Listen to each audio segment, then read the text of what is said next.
दिव्या को देखने लड़के वाले आए हैं, लेकिन उनकी बातों से लग रहा है कि वो लंबी लंबी फेंक रहे हैं। हमारे यहाँ 5 कार हैं, 7 बाइक्स हैं, फिर भी हम बस से आए हैं। वो क्या है ना कि हमें दिखावे का बिल्कुल शौक नहीं है। बड़ा नेक ख्याल है बेटा। लेकिन खुद की गाड़ी में बैठना दिखावा थोड़ी ना होता है। अरे हम दिल्ली से आए हैं, वहाँ पोल्यूशन बहुत है ना, तो हम गाड़ी में नहीं निकलते हैं। हाँ, ये उससे भी बड़ा नेक ख्याल है बेटा।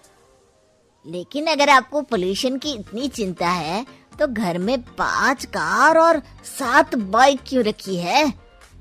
अरे इतने पैसे हैं, फुर्सत में क्या करेंगे, कुछ ना कुछ खरीद लेते हैं। अभी पिछले ही हफ्ते एक हेलीकॉप्टर खरीदने का सोच रहा था। तो क्यों नहीं खरीदा? अरे उसके पंखे हवा ज्यादा देते हैं, हमारी माँ को ठंड बहुत लगती है ना, अब बुजुर्गों का ध्यान रखना पड़ता है ना। अरे वाह वाह, ये तो बहुत बड़ा, ऊंचा और नेक ख्याल है। हम कैसे मान ले कि ये लोग झूठ नहीं बोल रहे हैं? अरे हमारा परिवार झूठ नहीं बोलता।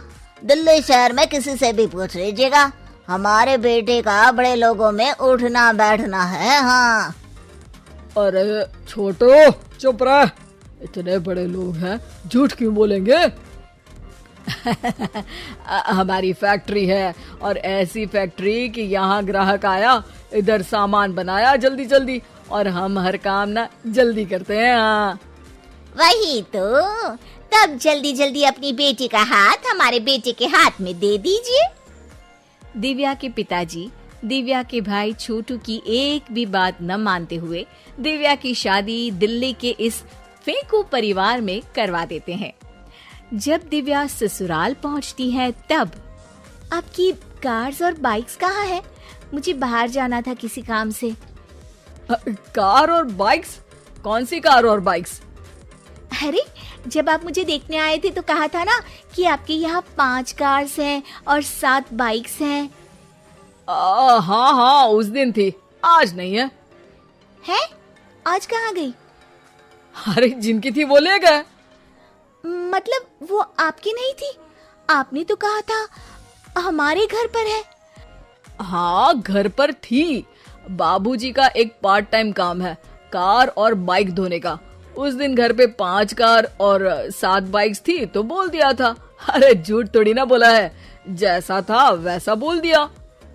और वो हेलीकॉप्टर खरीदने वाली बात, वो झूठ थी क्या?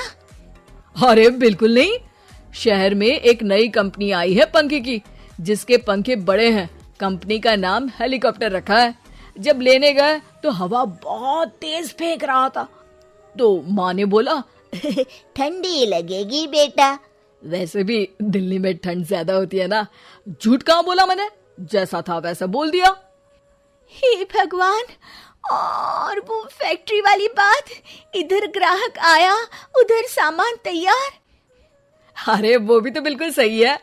मेरा ना पानी पूरी का ठेला है, इधर ग्राहक आता है उधर पानी पूरी बना देता हूँ। अरे झूठ कहाँ बोला, जैसा था वैसा बोल दिया। हे राम, मेरे तो कर्म फूट गए। आपने तो कहा था कि आप लोगों का बड़े लोगों में उठना बैठना है। अरे है तो, पहले मैं बहुत बड़े लोगों के यहाँ नौकर था। जब भी कोई गलती करता तो वो मुझसे उठक बैठक लगवा देते। हो गया ना बड़े लोगों में उठना बैठना।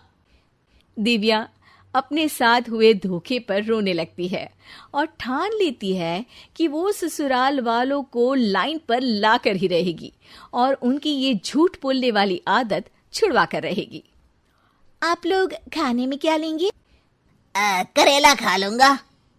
अरे मुझे तो टिंडे खाने हैं।